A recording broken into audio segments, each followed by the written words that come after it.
Black body radiations को समझने के लिए हमने एक ग्राफ बनाया है। ग्राफ में आप देखेंगे कि जो वाई एक्सिस है, वाई एक्सिस पर रखा है स्पेक्ट्रल इमिसिव पावर और एक्स एक्सिस पर रखा है वेवलेंथ, है ना। यहाँ पर वेवलेंथ रखा है। तो इसमें दो ग्राफ बनाया हमने। नीचे एक ग्राफ है, ये है एट टेम्परेचर T1, और जो ऊपर वाला ग्राफ है ये है at temperature T2 which is greater than T1। ठीक है, तो आप देखेंगे कि जैसे टेम्परेचर बढ़ाया तो ये जो ग्राफ है ये ऊपर खिसक गया है और साथ में उसका पीक जो है वो लेफ्ट में भी खिसक गया है। तो पहले चीज़ हम लोग इसमें ये जानना चाहेंगे इस ग्राफ का एरिया क्या बताएगा। तो ये देखेंगे area of graph gives, area निकालना हो तो हम लोग इंटीग्रेशन से निकालते हैं। तो ई lambda into D lambda.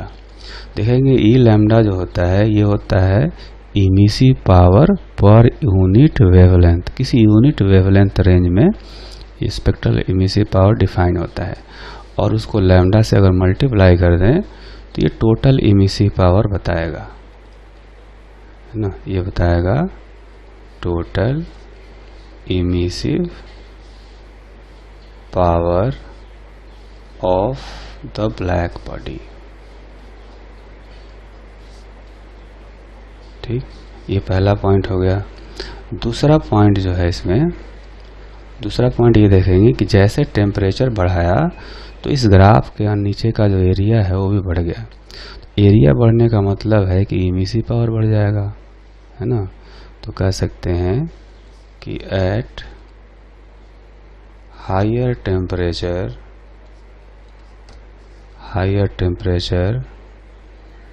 Black body radiates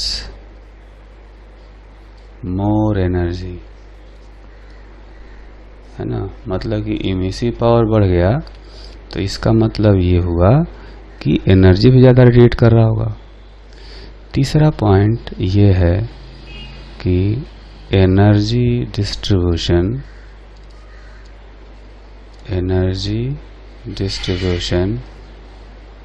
corresponding to different wavelength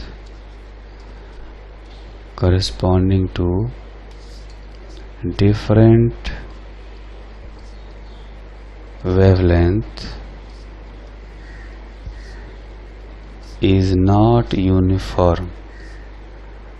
uniform नहीं होने का मतलब हुआ कि किसी वेवलेंथ की एनर्जी ज़्यादा रेडिएट कर रहा है, किसी वेवलेंथ की एनर्जी कम रेडिएट कर रहा है।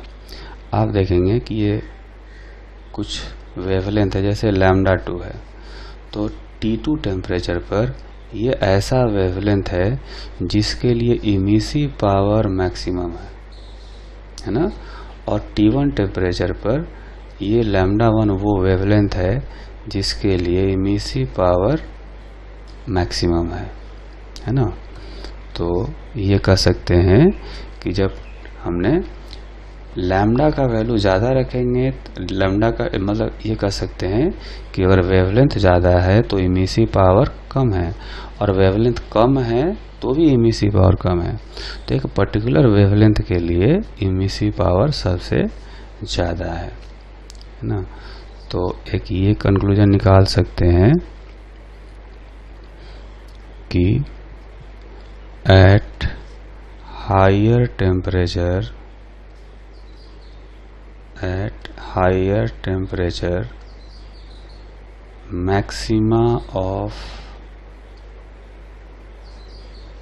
maxima of curve shifts towards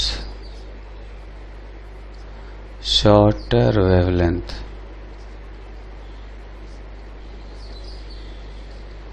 है ना। आप देखेंगे यहाँ पर कि जब हमने टेम्परेचर बढ़ाया तो जो ग्राफ का मैक्सिमा है, जो पीक है, वो पहले T1 टेम्परेचर पर यहाँ था, T2 टेम्परेचर पर इधर हो गया।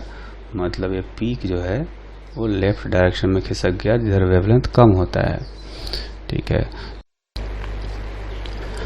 तो एक लॉ होता है जिसको कि विन्स डिस्प्लेसमेंट लॉ कहा जाता है। ये लॉ इस पॉइंट को मैथमेटिकली एक्सप्लेन करता है। ये पॉइंट क्या है कि कहता है कि at higher temperature maxima of curve shifts towards shorter wavelength, है ना। मतलब जो मैक्सिमा है वो शॉर्टर वेवलेंथ की तरफ खिसकता है। ग्राफ में भी देखेंगे एक मैक्सिमा यहाँ है और एक मैक्सिमा यहाँ है। ये है लोअर टेम्परेचर पर T1 पर, और ये मैक्सिमा जो है लेफ्ट डायरेक्शन में शिफ्ट हो गया at higher temperature T2। Left direction में जाने पर लैम्डा कम हो रहा है। ठीक है, तो इस पॉइंट को जो विन्स डिस्प्लेसमेंट लॉ है वो कैसे एक्सप्लेन करता है ये हम लोग अभी देखेंगे। तो इस लॉ को कहा जाता है विन्स डिस्प्लेसमेंट लॉ, है ना। ये कहता है कि जो लैम्डा मैक्सिमम है, लैम्डा मैक्सिमम का मतलब कि मैक्सिमम वेवलेंथ नहीं, इसका मतलब ये होता है कि wavelength corresponding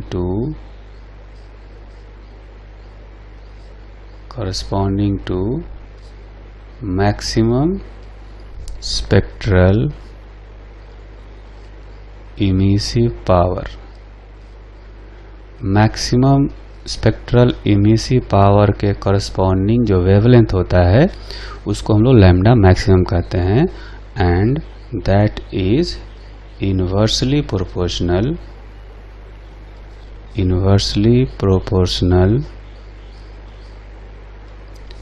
to the absolute temperature of the black body. Black body का जो एब्सोल्यूट टेम्परेचर है, ये एब्सोल्यूट टेम्परेचर का मतलब कि टेम्परेचर इन केल्विन, उसके इन्वर्सली प्रोपोर्शनल होता है लैम्डा मैक्सिमम। तो लैम्डा मैक्सिमम को वैसे तो इन विन्स डिस्प्लेसमेंट लॉ के हिसाब से लिखा जा सकता है इन्वर्सली प्रोपोर्शनल टू टी, लेकिन जब एक प्रोपोर्शनैलिटी कांस्टेंट लगाएंगे b/t, ये हो गया Wien's displacement law, where b is equal to 2.93 into 10⁻³ metre kelvin. ठीक है, इसको कहा जाता है विन्स डिस्प्लेसमेंट लॉ। ठीक है, तो ये अगर हमें फॉर्मूला पता है तो कई सारे क्वेश्चंस जो हैं इस पर पूछे जाते हैं, इस फॉर्मूले पर based.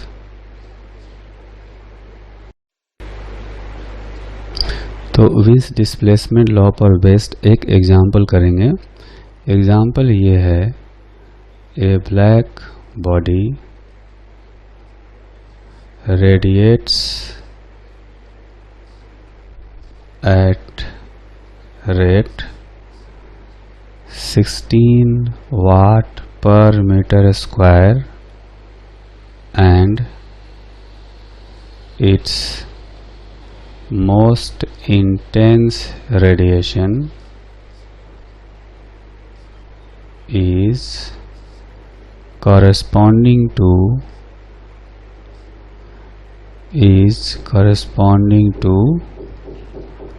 20,000 angstrom, when its temperature is increased, then its most intense radiation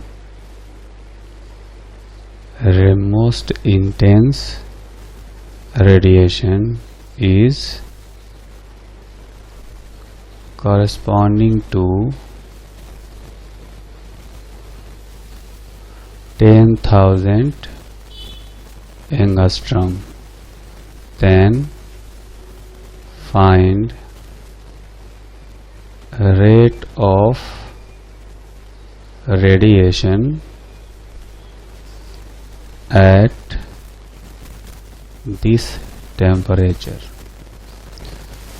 तो जैसा कि हम लोग जानते हैं कि इमिसिव पावर होता है directly proportional to fourth power of temperature. तो E2 बाई E1 को हम लोग लिख सकते हैं T2 बाई T1 का पावर 4।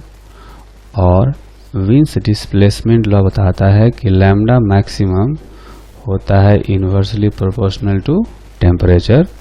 तो इसको लिख सकते हैं लैम्डा 1 बाई लैम्डा 2 का पावर 4।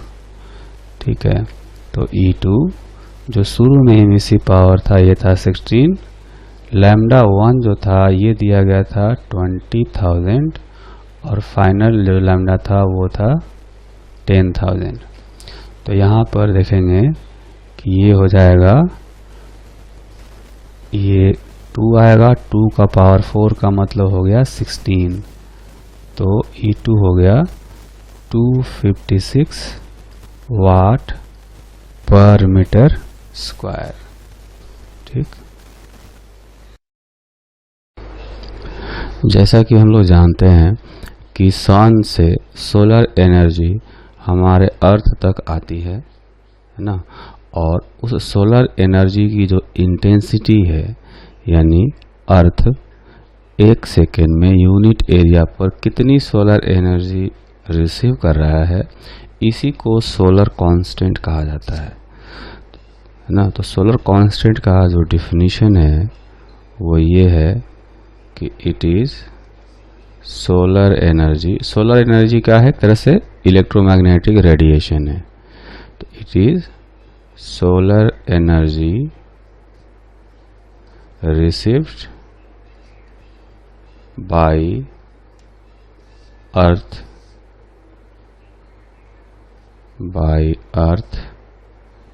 पर यूनिट एरिया पर सेकेंड, है ना। तो ये होता है सोलर कांस्टेंट। तो इस सोलर कांस्टेंट की वैल्यू अगर फाइंड करने की हम कोशिश करें तो देखेंगे कि हमने एक डायग्राम बनाया है। अंदर जो स्फीयर दिख रहा है वो एक्चुअली में सन है। तो सन का रेडियस मान लेते हैं कि RS है ना, ये सन है। सन का जो टेम्परेचर है वो मान लेते हैं TS है, और सन के सेंटर से अर्थ का जो डिस्टेंस ये मान लेते हैं कि D है। यहाँ पर अर्थ जो प्लैनेट है वो घूम रहा है। ठीक है, ये हो गया अर्थ, ये सन के अराउंड रिवॉल्व कर रहा है।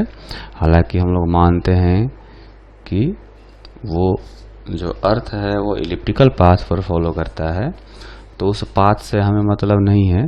हमने क्या किया है कि अर्थ जो है जितने डिस्टेंस पर है सन से, उस डिस्टेंस को लेकर के एक स्फीयर बनाया है। ठीक है, तो आप देखेंगे कि जो सोलर एनर्जी सन से निकलेगी वो इस D रेडियस के स्फीयर पर यूनिफॉर्मली डिस्ट्रीब्यूट हो जाएगी। ठीक है, और इसलिए स्फीयर बनाया गया है। तो पहले हम ये पता करेंगे कि जो सन है वहाँ से रेडिएशन कितना होगा, मतलब कि 1 सेकेंड में कितनी एनर्जी वहाँ से निकल रही होगी। तो उसका इमिसिव पावर अगर हम लोग लिखें, सन को परफेक्टली ब्लैक बॉडी मान रहे हैं, तो E का वैल्यू 1 होगा, तो सिग्मा इंटू 4 पाई सन के रेडियस का स्क्वायर इंटू टेम्परेचर ऑफ सन का पावर 4। इस स्टीफेंस लॉ से हमने देखा कि इतनी एनर्जी 1 सेकेंड में जो है सन से निकल रही होगी। इसको हम लोग चाहें तो dq बाई dt भी कह सकते हैं। ठीक है, तो ये हो गया dq बाई dt। 1 सेकेंड में इतनी एनर्जी यहाँ से निकल रही है।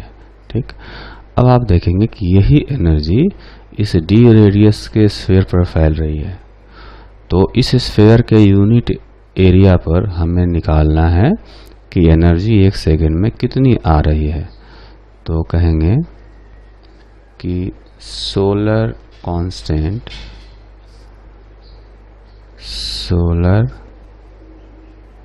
कांस्टेंट का मतलब हुआ कि radiations received per unit area per unit time. ठीक है, तो रेडिएशंस पर यूनिट टाइम जो है वो हमने यहाँ फाइंड किया हुआ कि इतनी एनर्जी एक सेकेंड में वहाँ से आ रही है। तो उसको लिखेंगे सिग्मा इंटू एरिया लिखा है हमने 4 पाई RS square into TS power 4। ठीक, और अब क्या करेंगे, ये जो टर्म आया ये हो गया energy received per unit time. ये हो गया कहाँ पर, ये हो गया इस पूरे स्फीयर पर। पूरे स्फीयर पर इतनी एनर्जी एक सेकेंड में पहुंच रही होगी, क्योंकि इतनी ही एनर्जी सन से एक सेकेंड में निकल रही होगी। अगर हम लोग इस बड़े वाले स्फीयर के एरिया से डिवाइड कर देंगे तो ये इस बड़े स्फीयर के यूनिट एरिया पर जो है इंसिडेंट एनर्जी बताएगा। तो यूनिट एरिया पर जो निकलेगा वही अर्थ पर भी होगा। ठीक है, तो आप यहाँ देखेंगे कि ये होगा sigma into RS square TS power 4 in divided by D square. ये हो गया सोलर कांस्टेंट, जहाँ पर RS क्या है, रेडियस ऑफ सन, TS हो जाएगा टेम्परेचर ऑफ सन, और जो D है ये हो गया डिस्टेंस